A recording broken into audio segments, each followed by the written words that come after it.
Tengan todos ustedes muy buenos días. Muchas gracias, doctor Julio Dávila, por su presentación y quiero agradecer al Colegio de Medicina Interna de México por esta gentil invitación a participar con ustedes en este importante tema. La charla va a versar sobre qué necesita saber el internista sobre geriatría. Y yo soy el doctor Eduardo Penny, especialista en medicina interna y geriatría, presidente de la Sociedad Latinoamericana de Medicina Interna, y no tengo ningún conflicto de interés en esto. Esto es algo sumamente importante por muchas razones. Uno, si ustedes pueden ver, hay toda una avalancha de crecimiento poblacional en personas mayores de 60 y 65 años y sobre todo la de los 85 años. Y esto es lo que se ha llamado pues tsunami o avalancha plateada por las cuestiones de las canas. Por lo tanto, todos ustedes van a estar viendo en el día a día cada vez más pacientes mayores de 60, 65 años y también de 85 años. Uno tiene que estar preparado para enfrentar este envejecimiento poblacional. Las personas, los adultos mayores usualmente se mueren de enfermedad vascular, ya sea por infarto miocardio, accidente cerebrovascular, con cánceres en general, pero de pulmón usualmente el más frecuente, por la enfermedad de Alzheimer y sus consecuencias, por insuficiencia renal y por enfermedad pulmonar obstructiva crónica. Y eso es algo que tenemos que tener en cuenta porque algunas de estas causas son prevenibles. El otro aspecto importante es que quiero que vean ustedes la esperanza de vida. Esta es una publicación de David Rubin del 2009. Vean ustedes la población de 85 años, los hombres tienen una esperanza de vida de 6 años más y las mujeres de 7.1 años, con años de independencia de algo más de 3. Y eso es un punto muy importante cuando tenemos que tener consideraciones terapéuticas, de decir si vale la pena, entre comillas, o no, someterlo a un acto quirúrgico o a un acto de diagnóstico y tratamiento. Entonces, vean ustedes, 85 años todavía pueden vivir de 6 a 7 años más, 3 de ellos libre. Y esto hay que tenerlo en cuenta en las decisiones terapéuticas, vuelvo a repetir. La meta de la geriatría en general es que se tenga un envejecimiento activo. Este envejecimiento activo se refiere básicamente a que las personas realicen el máximo potencial de bienestar físico, social e intelectual. Y para eso nosotros debemos tratar de que se mantenga la autonomía de la persona, la independencia, la calidad de vida y una esperanza de vida saludable. Tampoco tiene mucho sentido vivir si uno no tiene una salud adecuada. Y para eso es que tenemos un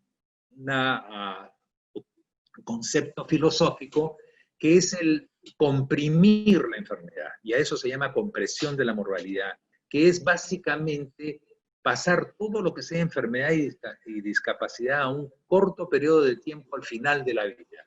¿Para qué? Para que las personas tengan la mayor cantidad de vida posible.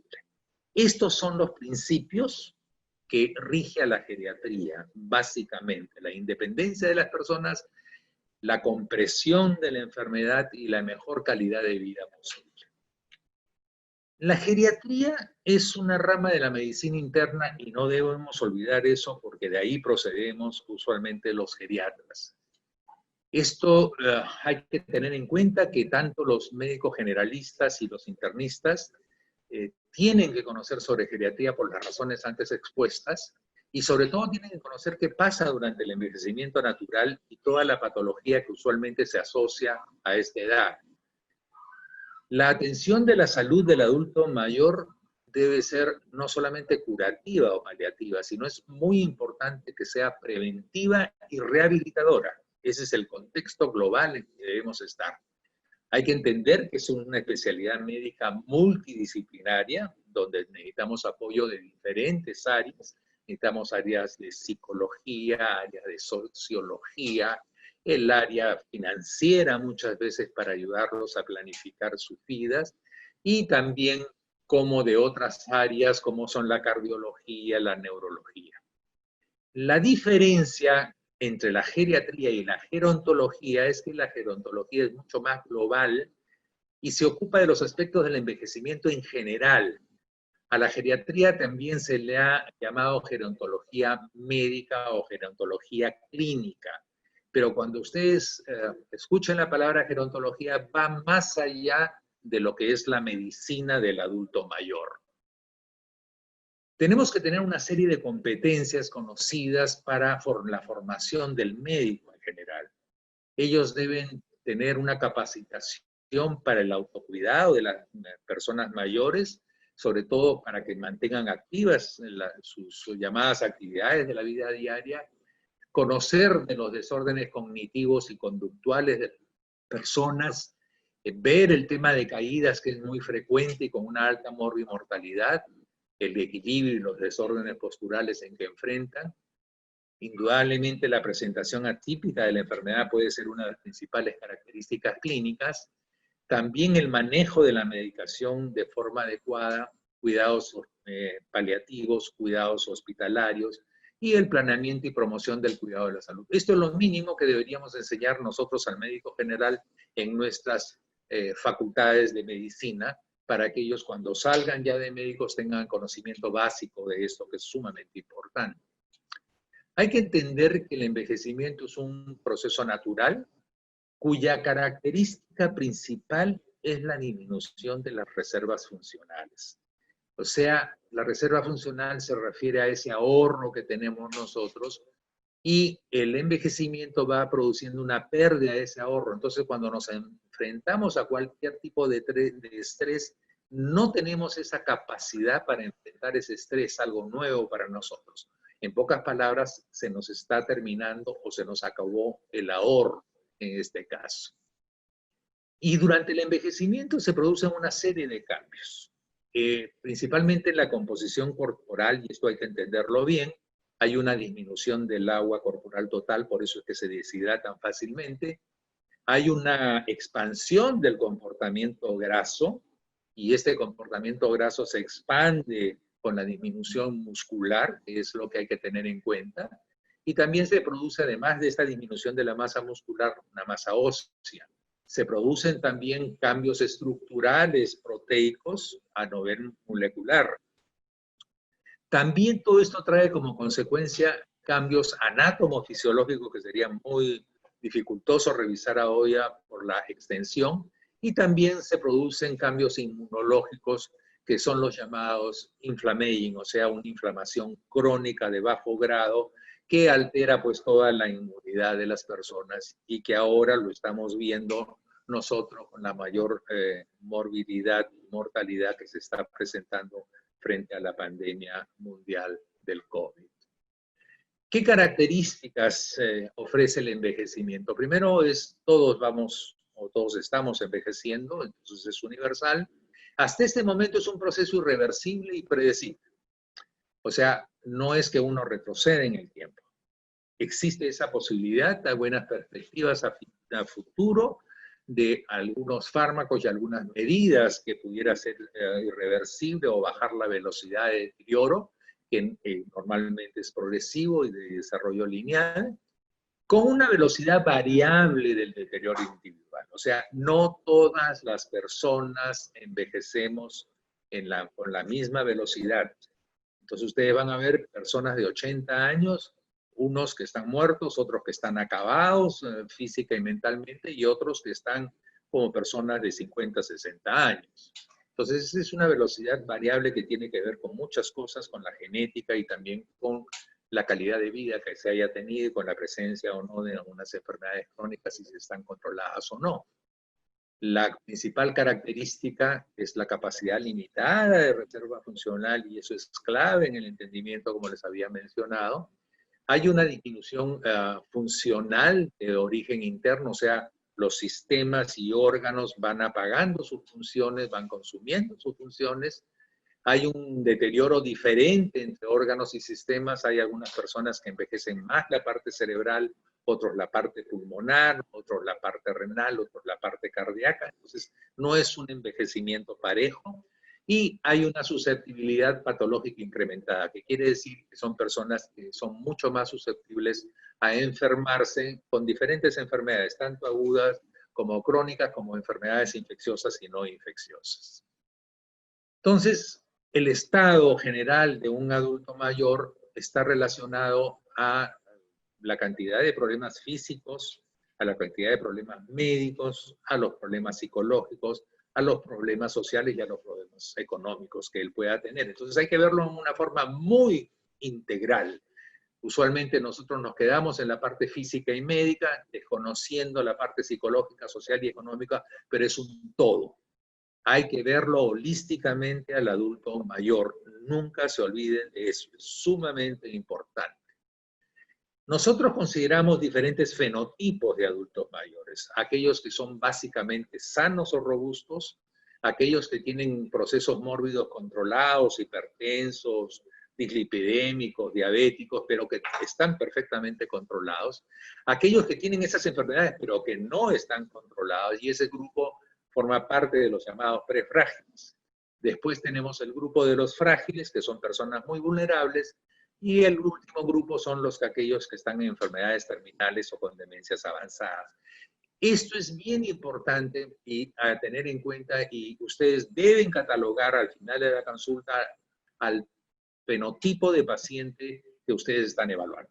Entonces, con eso van ustedes a tener un planeamiento mejor de todas las acciones que puedan tener en un futuro con él.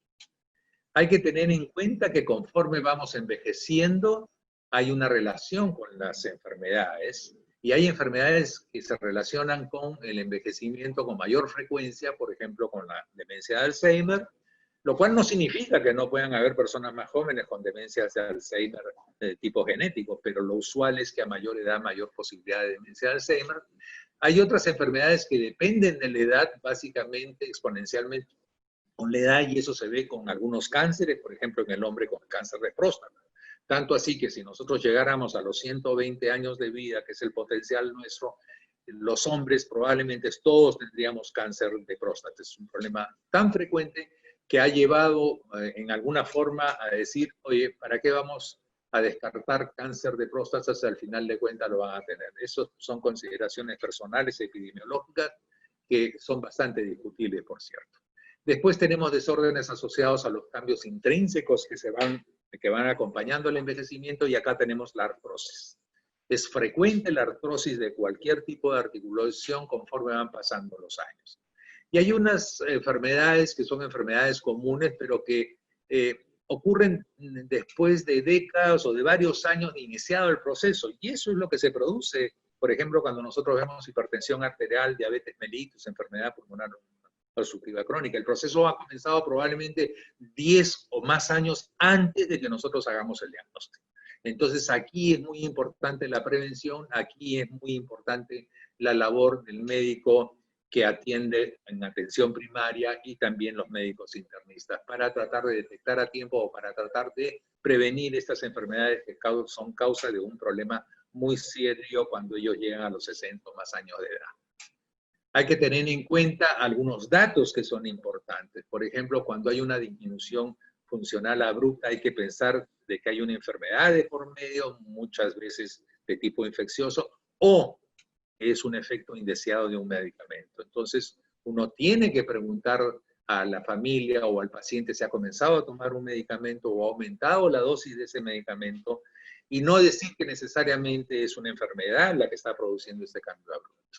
Los síntomas no siempre se relacionan al órgano afectado, y eso lo conocemos, pacientes que comienzan con delirio o con confusión aguda, teniendo una infección del tracto urinario. No es que la infección esté en el cerebro, pero simplemente reacciona a un órgano no afectado, secundariamente a un órgano afectado. Conocemos también que el adulto mayor tiene 2 y hasta 3 veces más consultas médicas que las personas jóvenes. Hay una regla muy grosera, pero que es válida, que a mayor edad, mayor riesgo de enfermar. Hay una alta probabilidad de enfermedades crónicas y por lo tanto esta comorbilidad es bastante frecuente. Entonces el paciente pues es hipertenso, dislipidémico, tiene hiperglicemia, tiene artrosis, tiene osteoporosis, y tiene enfermedad pulmonar obstructiva crónica. Tiene varias enfermedades y no es de llamar la atención.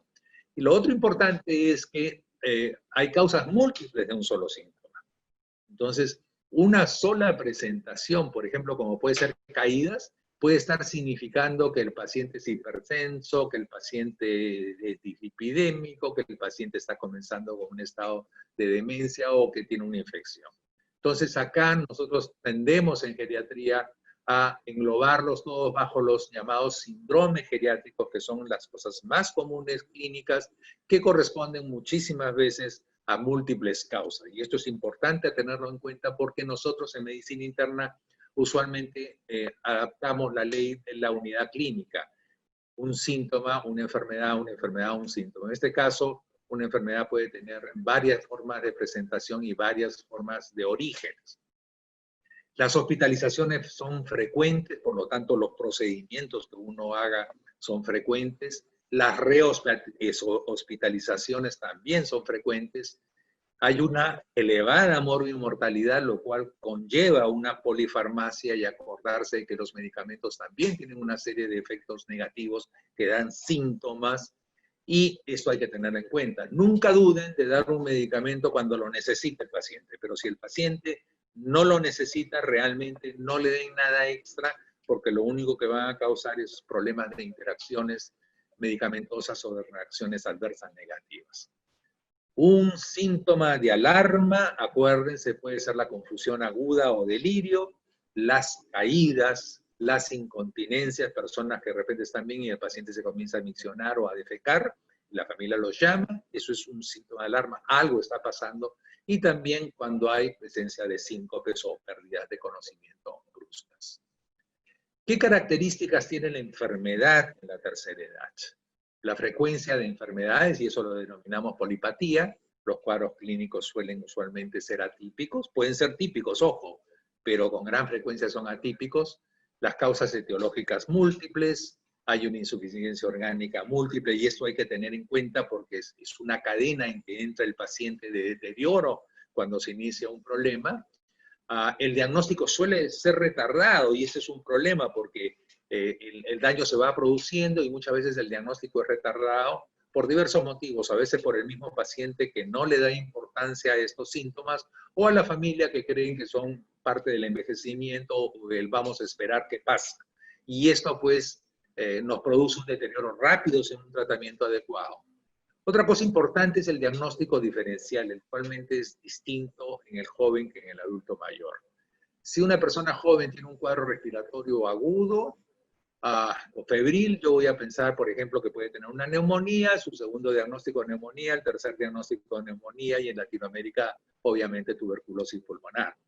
Pero en un adulto mayor, si su primer diagnóstico es una neumonía, el segundo, el diagnóstico diferencial va con tuberculosis, va con tromboembolismo pulmonar y va inclusive con un edema agudo pulmonar que, ojo, pueden haber pacientes con edema agudo pulmonar que se presentan con un alza febril.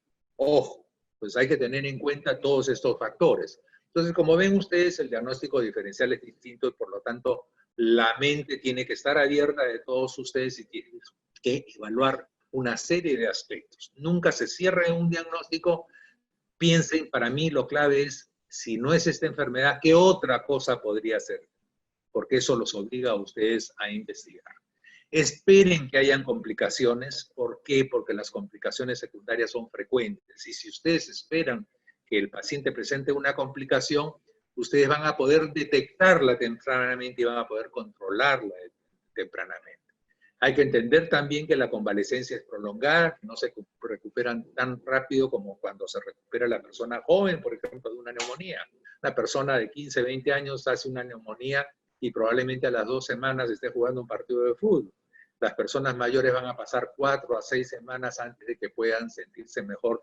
Y eso no significa que uno le va a dar tratamiento 4 a 6 semanas. Simplemente le va a dar el tratamiento que corresponde y tiene que explicar que estos síntomas se van a seguir por algún tiempo más para que el paciente y la familia no se angustien.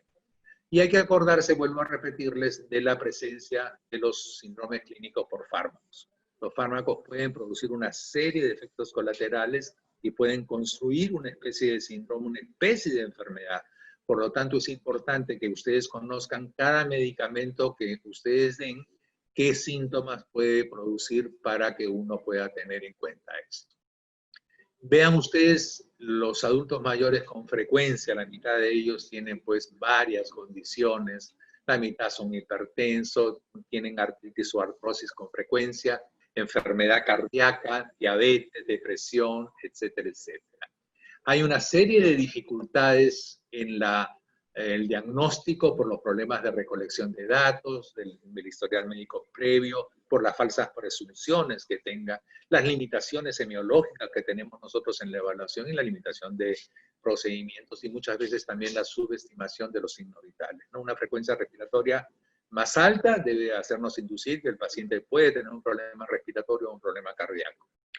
Hay que evaluarlo desde el punto de vista físico, médico, cognitivos, funcionales, emocionales. Hay que evaluar la marcha y equilibrio. Hay que ver la nutrición, hay que ver la nutrición. Hay que ver los aspectos sociales, ambientales, financieros. Hay que revisar exhaustivamente la familia. Y en muchos casos tenemos que hacer lo que se llama evaluación geriátrica integral, que nos conlleva que esta es una evaluación muy pesada, entre comillas, que la tiene que hacer un equipo de geriatría. Esto es mucho para el médico general o para el médico internista, donde se hace un diagnóstico multidimensional, donde se evalúan todos los problemas del paciente y se genera un plan exhaustivo de cuidados, lo cual va a mejorar su condición. Tener en cuenta la fragilidad, que básicamente se caracteriza por una marcada disminución de la reserva funcional, lo cual incrementa la vulnerabilidad de estos pacientes y tienen evoluciones adversas.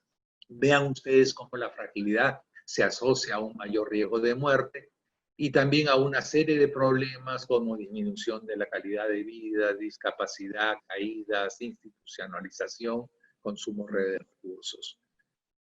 Utilizamos nosotros este cuestionario muy fácil, preguntarle si está cansado, si puede subir un peso, si puede caminar una manzana, si tiene más de 5 enfermedades o ha disminuido de peso en los últimos meses. Si tiene 3 de estos es frágil, si tiene 2 es prefrágil. Y el fenotipo Friet es el que más se ha estudiado en relación a fragilidad y se caracteriza básicamente por el enlentecimiento de la marcha, por la fatiga, la falta de actividad, la pérdida de peso y la disminución de la fuerza de puño que nos habla de la musculatura. La escala de fragilidad, la SFS, es la que utilizamos y nos da 9 formas de fragilidad, desde que está en forma la persona hasta con enfermedad terminal. Utilizamos bastante esto en la clínica diaria. Una evaluación muy simplificada para buscar fragilidades, malnutrición, y le preguntamos a los pacientes si han perdido el apetito, comido en los últimos 3 meses, si han perdido de peso recientemente. Le medimos la masa corporal, el estado cognitivo con un par de dibujar el reloj, recordar 3 palabras, la salud mental preguntándole si hay depresión, el estado físico, si puede hacer actividades de la vida diaria. Acordarse que los principios de la prescripción terapéutica en geriatría es hay que evaluar siempre la necesidad de terapia con fármacos, comenzar con dosis mínimas y simplificar el tratamiento, considerar que la mayor parte de ancianos mueren dentro de las hospitalizaciones, hay una prevalencia alta de nutrición, de reacción adversas y las muertes intrahospitalarias son muy frecuentes. Por lo tanto, hay que hospitalizar solo cuando es necesario. El síndrome de desacondicionamiento es un síndrome negativo producto de la inactividad y debemos tratar de evitarlo. Finalmente, no debemos confundir envejecimiento natural con enfermedad. Y con esta diapositiva quiero agradecerles a todos ustedes la paciencia de haberme escuchado. Es muy difícil en 25 minutos poder hablar todo de geriatría, pero espero que esto les sirva de base para el manejar de todos los problemas. Muchas gracias nuevamente por esta invitación.